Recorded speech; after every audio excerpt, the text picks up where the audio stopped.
Évaluer la situation fiscale dans les zones libérées au Nord Kivu et peaufiner des stratégies qui rejoignent l'intérêt de la société en particulier, bref de la population en général, c'est l'essentiel de la réunion trimestrielle que préside le gouverneur du Nord Kivu, Bahati Musanga Erasto, et ses deux adjoints, en présence de la chef de département des finances de l'FCM 23, Madame Fanny Cage. C'était ce mardi 25 août 2026 au musée de Himbi. Reka ngusuze cyane nizere ko umeze neza cyane wowe ukunda kandi ukurikira ibiganiro byacu hano kuri The Quick Times News. Inama ikomeye yabereye igoma aho guverineri wa Kivu y'Amajyaruguru washyizweho n'ubuyobozi bwa AFCM 23 Bahati Musanga Erasto yahaye amabwiriza mashya inzego zishinzwe imari n'imisoro mu bice bigenzurwa na AFCM 23. Ni kuri uyu wa kabiri w'ejo hashize abayobozi b'inzego z'imari, abasoresha n'abashinzwe gucunga umutungo wa leta bahuriye mu mujyi wa Goma mu nama yihariye yari igamije gusuzuma uko ubukungu n'ikusanyabukungu bihagaze mu bice AFCM 23 ivuga ko yarekuye. Iyo nama yayobowe na guverineri Bahati Musanga Erasto washimangiye ko igihe cyo gukorera inyungu z'amatsinda runaka cyarangiye, ahubwo serivisi zose zigomba gushyira imbere imibereho myiza y'abaturage. Mu ijambo ryagize ati inzego z'imari zigomba gukorera inyungu z'abaturage kandi umutungo winjizwa ugomba kubagarukira. Ubu butumwa bugaragaza icyerekezo AFCM 23 ivuga ko ishaka guha ubuyobozi bwayo mu rwego rw'ubukungu. Mu bice bigenzurwa na AFCM 23 harimo umusoro ku bucuruzi, amafaranga ava ku mipaka, amabuye y'agaciro ndetse n'ibindi bikorwa by'ubukungu. Guverineri Bahati Musanga Erasto yasabye ko amafaranga yinjizwa acungwa mu mucyo, imisoro idahinduka umutwaro ku baturage, ndetse ko serivisi z'ibanze nk'ubuzima, uburezi n'ibikorwa remezo bihabwa umwanya wa mbere. Ibi bivuze ko ubuyobozi bushaka kwerekana ko amafaranga ava mu misoro agomba kugira icyo afasha abaturage aho kuguma mu buyobozi gusa. Kuva AFCM 23 yafata Goma n'ibindi bice bya Kivu y'Amajyaruguru, yashyizeho ubuyobozi bwayo burimo guverineri, ba vice guverineri, abayobozi b'uturere n'abamakomine bagiye batandukanye. Icyo gihe Corneille Nangaa yari yatangaje ko hagamijwe kubaka ubuyobozi bubazwa abaturage kandi bukorera mu mucyo, ndetse inama y'uyu munsi ni imwe mu ntambwe zerekana ko AFCM 23 ikomeje kubaka inzego z'ubukungu mu bice igenzura. Nubwo aya mabwiriza yatanzwe, ikibazo gikomeye gikomeje kuba uburyo n'ubundi azashyirwa mu bikorwa. Abaturage benshi bifuza ibintu bitatu by'ingenzi, harimo kugabanyirizwa imisoro iremereye, hari kubona serivisi nziza z'ibanze no gucunga neza amafaranga ya leta. Abasesenguzi bavuga ko niba amafaranga yakusanyijwe agaragara aho ajya, bishobora kongera icyizere cy'abaturage ku buyobozi buriho muri ibyo bice. Gusa banibutsa ko intambara ikomeje gutuma ubukungu bukomeza guhura n'ibibazo bikomeye. Kivu y'Amajyaruguru ni imwe mu ntara zikungahaye cyane muri Repubulika ya Demokarasi ya Kongo kubera amabuye y'agaciro nka coltan, cassiterite ndetse na zahabu. Kubera iyo mpamvu imicungire y'imari ibifite uruhare runini mu kwishyura ibikorwa bya leta, kubungabunga ibikorwa remezo no gufasha ubucuruzi bwambukiranya imipaka. Ni nayo mpamvu Guverineri Bahati Musanga Erasto yibanze cyane ku kuvugurura uburyo amafaranga yakusanywa kandi agakoreshwa. Mu gihe ubuyobozi bwa AFCM 23 bukomeje kuvuga ko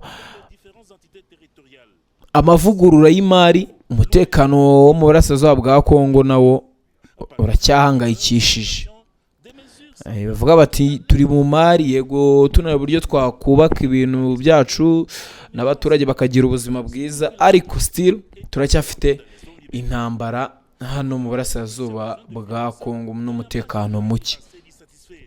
Mu mezi ashize habaye ibitero bya drones byavuzwe ko byari bigabwe n'abayobozi bakuru ba AFC 23 barimo Bahati Musanga Erasto na General Sultani Makenga, nubwo abo bayobozi batishwe muri ibyo bitero nk'uko byari byatangajwe mbere.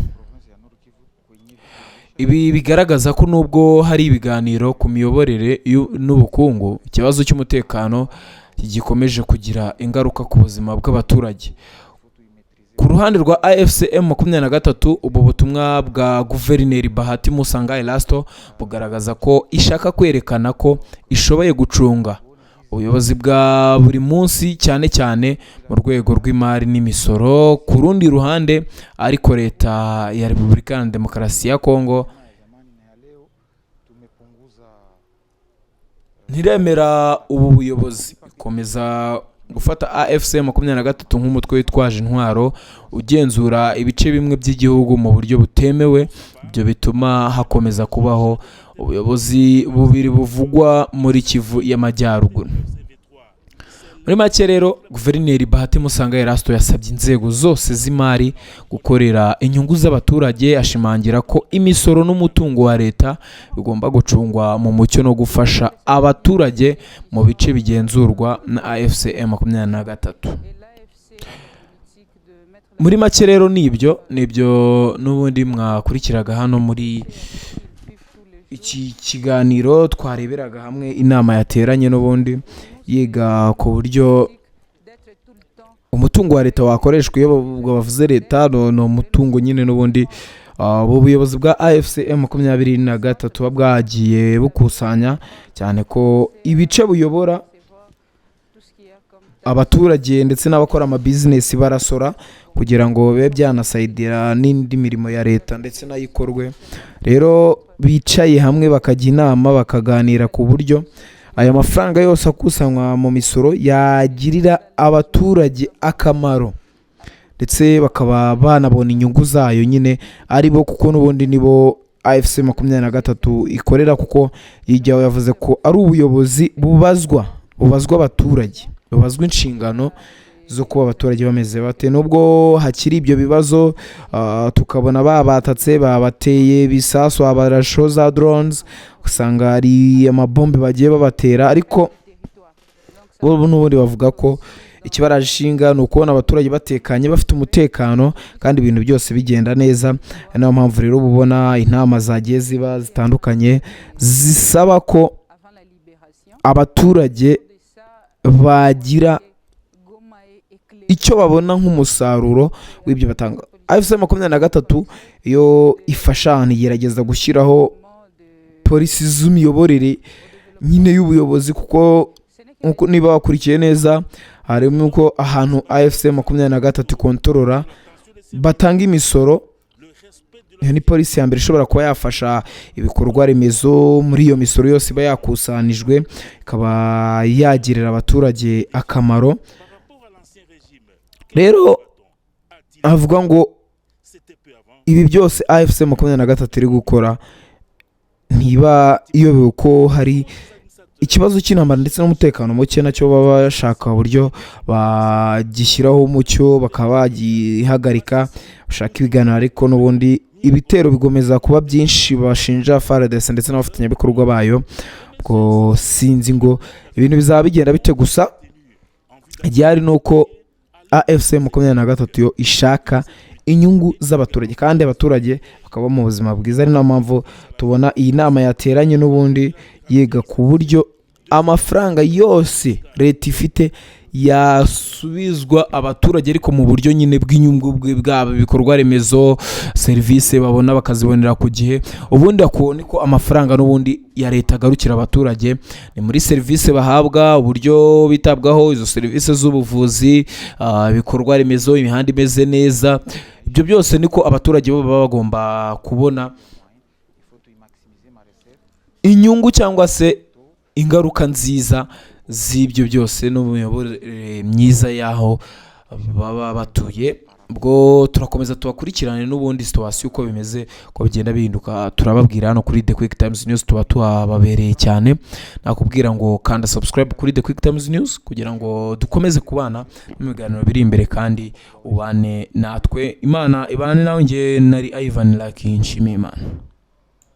Évaluer la situation fiscale dans les zones libérées au Nord Kivu et peaufiner des stratégies qui rejoignent l'intérêt de la Sujeti en particulier, bref de la population en général, c'est l'essentiel de la réunion trimestrielle que préside le gouverneur du Nord Kivu, Bahati Musanga Erasto, et ses deux adjoints, en présence de la chef de département des finances de l'FC M23, Madame Fanny Cage. C'était ce mardi 25 août 2026 au musée de Himbi.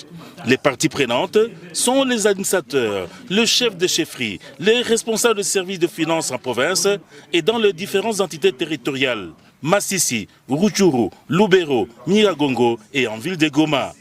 Pendant plus de 3 heures d'évaluation, des mesures sans doute qui allègent la Sujeti ont été retenues en vue d'accompagner ces derniers à l'émergence économique, surtout que la sécurité est une garantie dans les zones libérées.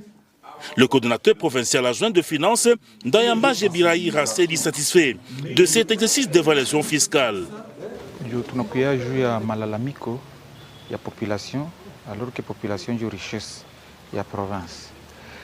Sasa tunasikia malalamiko ya population kuko ma taxes zinadiminuer na juu ya kumaximiser ma recette parce que wakati ya vita province ya Nord Kivu kwenye vita inaisha, tunaenda juu ya development hatutaifanya juu ya moyen, il faut tuimaximiser ma recette, marabarabara, mahopito, ingine yote hii ka Ebola yenye iko, il faut tuimaîtriser. Unaona kote yetu tulisha maîtriser Ebola par rapport na kote ya gouvernement ya Tshisekedi.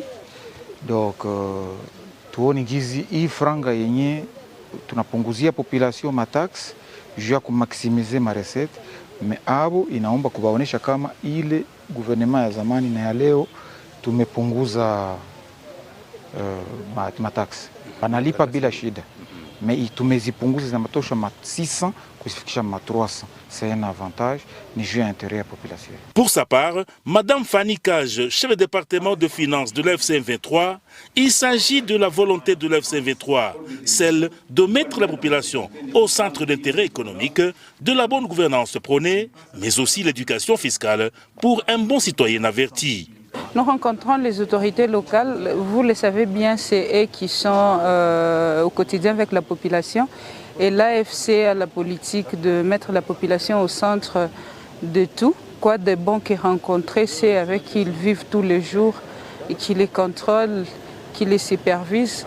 Pour nous, c'est une bonne politique d'être tout le temps avec les administrateurs. C'est comme qui dirait, nous sommes directement avec la population. Effectivement, la CGT est au centre parce que, comme vous le savez, on n'avait pas encore commencé à percevoir tout ce qu'il y a comme taxe au niveau de notre espace libéré, parce que pour nous, comme vous venez de le dire, c'est la population qui est au centre, c'est l'homme qui est au centre de notre politique. Il a fallu que nous puissions discuter sur tout ça pour voir que les mesures d'allègement que nous avons accordées à la population est applicable au niveau des territoires.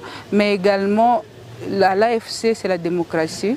Et donc, nous devons faire participer directement la population. Et c'est via les administrateurs que nous avons voulu le faire cette fois-ci, en dehors de la population elle-même, en vue aussi de préparer notre prochaine rencontre plutôt avec le FEC des territoires. Donc ça participe aussi dans nos services de sécurité. Comme vous le savez, aujourd'hui c'est très difficile dans nos territoires libérés de vivre ce qu'on était en train de vivre avant la libération. En dehors de ça, vous voyez que Goma est éclairé aujourd'hui. Et donc c'est avec notre politique financière qu'on essaye de contribuer au développement de la population, au développement de notre espace libéré. Ce n'est que le débit, il y en aura. Le gouverneur des provinces, Bahati Musanga Erasto, attire l'attention des services de taxation. Le respect de la Sujeti est une priorité. Voilà pourquoi nous militons pour les changements à travers l'FC M23. Et cela doit être vérifiable par rapport à l'ancien régime que nous combattons, a-t-il martelé. C'était peu avant de prendre une photo de famille.